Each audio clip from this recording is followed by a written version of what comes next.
Reaction Week 4 broadcast coming to you, sponsored by Brute, made by Fabergé, and our new sponsor. We are proud to present Oikos, one of the greatest yogurts you'll ever eat, and obviously a company with some integrity, if we've seen this past week.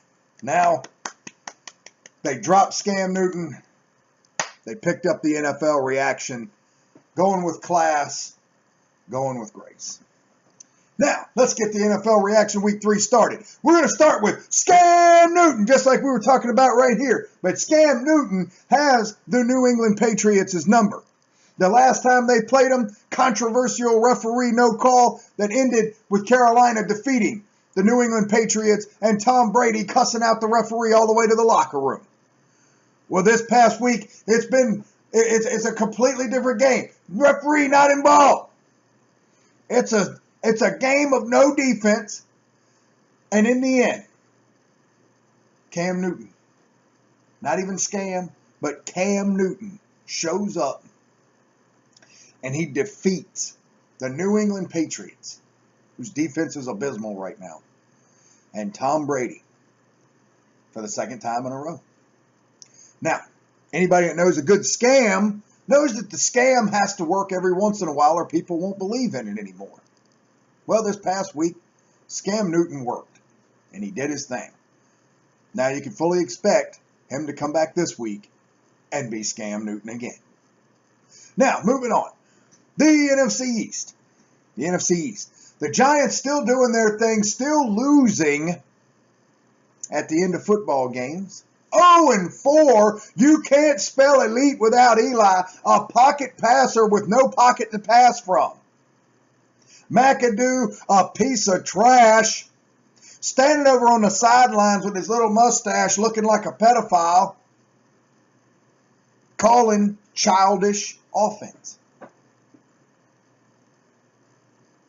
They say he's not on the hot seat, but I think it's a lie. When you had a legendary coach like Tom Coughlin that you got to follow, and you follow with this crap, you're on the hot seat, believe it. Believe it when I tell you that. McAdoo's a bum. You can't spell elite without Eli is chucking and ducking. Odell Beckham, still crying, still doing his thing every time. You know, always got to throw little hissy fits because of his hormones, but whatever.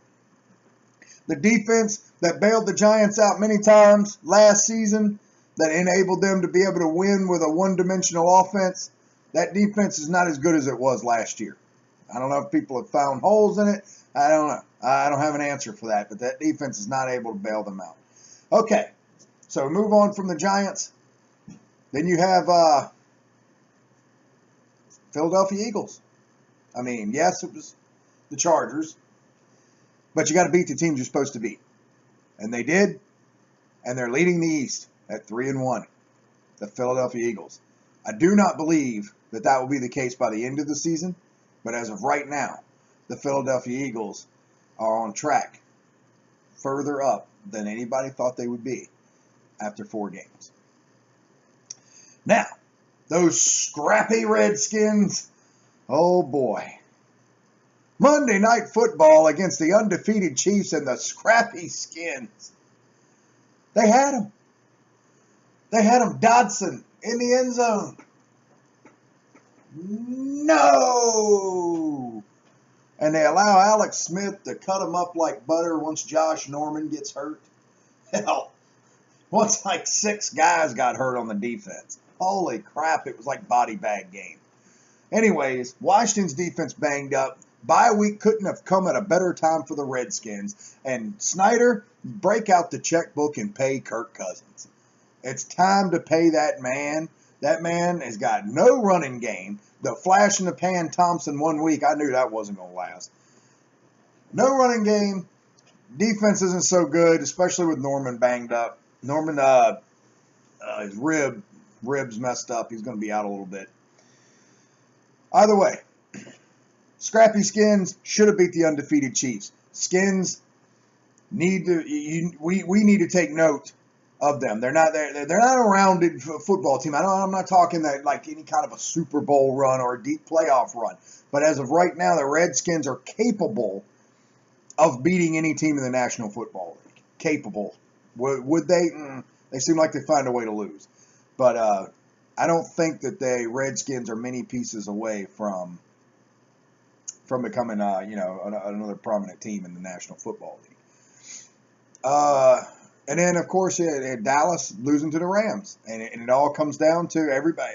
The number one thing is defense. And the defense of the Dallas Cowboys, and I've said it since last season, is very bad. There's a lot of holes in it. We were able to try to cover that some last season by running the heck out of the football. We have not focused as much on that this year. People are stacking 8 to the box, and Dak Prescott is not beating the 8 in the box. He has to beat. Yes, receivers have to get separation, and I know there's a lot of Dak Prescott defenders out there. I'm not in here trying to say that the kid sucks, and that's where you guys are getting all offended. You're getting mad because I'm saying he's not ready, and he's not.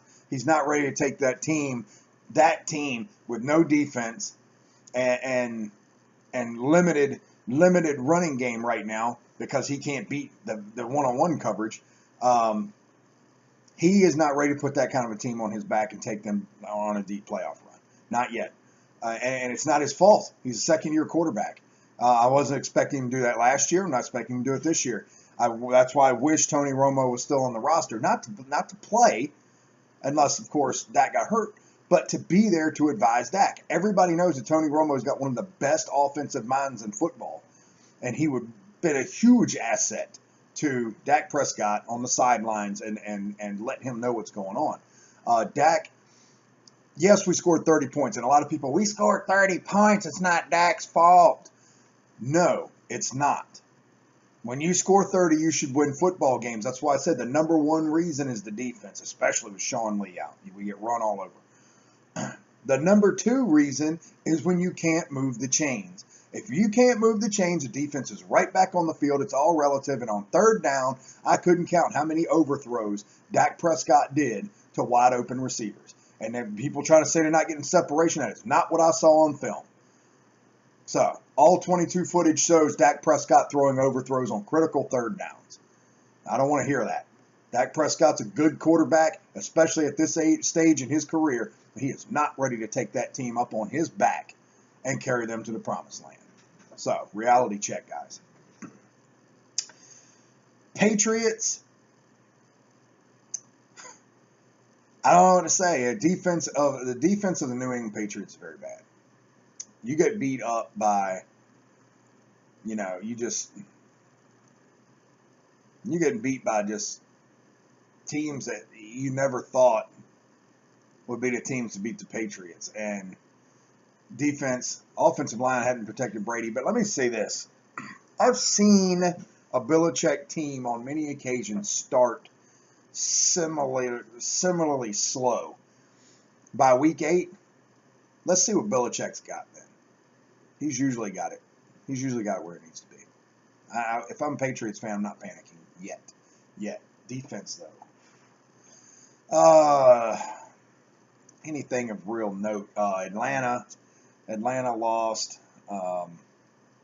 Chiefs, the only undefeated team left. I don't think the Chiefs are as good as, they're not a strong undefeated team, obviously, but they're the only undefeated team left in the NFL. So, it seems like Buffalo is making a habit of beating teams that haven't lost a game. So Buffalo trying to turn the corner. I still don't believe in Tyrod Taylor. But Buffalo trying to turn the corner, and as is Houston. I'm going to be a very close eye on this Watson kid. He's very intriguing to me. He's slinging the ball a lot, and I like that. I like that. He may be a true dual threat quarterback, but only time will tell. You can't go by the first season. You gotta wait until defenses have footage on the guy stuff. But promising young man, and I'm curious to see what he does and see what we can come up with for him by the end of this year and so forth. But he seems like he's the guy out there in Houston. I mean, he's dropping points on people like crazy. The Titans should be embarrassed for the way that they played football the other day. Baltimore's an embarrassment. Joe Flacco's been an embarrassment. Pittsburgh's pretty good, but like they're not a powerhouse. They're not the Pittsburgh Steelers you're used to. Think of anybody else really of note. No. Green Bay kind of is Green Bay, and Detroit's good. I like Detroit. I like the Detroit Lions. I've always liked Matt Stafford, but Detroit's playing some inspired football. Minnesota's a pretty good football team. I like to see how Case Keenum continues if they let him. Aside from that, there's not a whole lot to go on this week. It's the same old, same old. I think Seattle's becoming a bust now. I think they need to protect Russell Wilson better. Without that shutdown defense they used to have. I mean, their defense is good, but it isn't what it was. It's kind of showing a few warts on that team. So, and then, oh, man, Carr for the Raiders going down with the transverse process injury. It's just, oh, terrible. I think Carr is one of the best quarterbacks in football already, and he's that injury's going to stick with him for a while. So, Raiders fans, sorry. It's not looking good for you right now, especially with the Chiefs and the Broncos being some tough teams. So, anyway, Jaguars leading their division at 2-2. That's pretty pathetic. No, pretty much nobody else. Nobody else is really jumping out this week. So we'll see what we got next week.